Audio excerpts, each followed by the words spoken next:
কৃষ্ণ, দিন গেল, হৃদয়ের কথা, রাত নির্ঘুম, এইসব গান শুনলে একটাই নাম মনে আসে, যিনি বাংলা গানের ধাঁচে এক সত্যিকারের বিপ্লব ঘটিয়েছেন।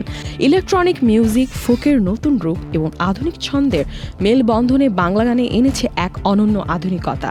হ্যাঁ দর্শক, বলছিলাম হাবিব ওয়াহিদের কথা, যিনি অসংখ্য হিট গান দিয়ে প্রমাণ করেন বাংলা আধুনিক সঙ্গীতের নতুন চেহারা গড়ে তুলতে তারই অবদান সবচেয়ে বেশি।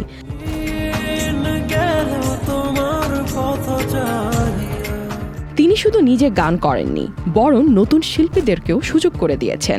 অনেক জনপ্রিয় গায়ক গায়িকার ক্যারিয়ারের সূচনা হয়েছে তার হাত ধরেই। ওয়ালটন এখন দেশের সীমানা পেরিয়ে পৌঁছে গিয়েছে 50টিরও বেশি দেশে। ওয়ালটন, ঘরে ঘরে, বিশ্বজুড়ে।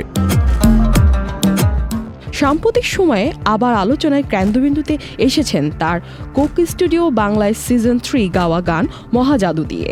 গানটিতে তার সঙ্গে কণ্ঠ দিয়েছেন তাজিকিস্তানের জনপ্রিয় শিল্পী মেহেরনিগির রুস্তম।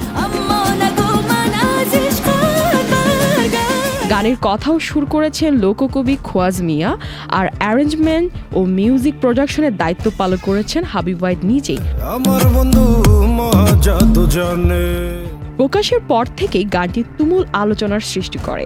কেউ গানটিকে বলে ভালোবাসার ধ্যানমগ্ন সুর, কেউ বা অদ্ভুত এক সাংস্কৃতিক ফিউশন। বিতর্ক যেমন হয়েছে তেমনি প্রশংসাও পেয়েছে সীমাহীন। আজ এই খ্যাতিমান শিল্পীর জন্মদিন, তার জন্য রইল অফুরন্ত শুভেচ্ছা, ভালোবাসা ও শ্রদ্ধা। ফারজিয়া হোসেন, চ্যানেল লাইভ।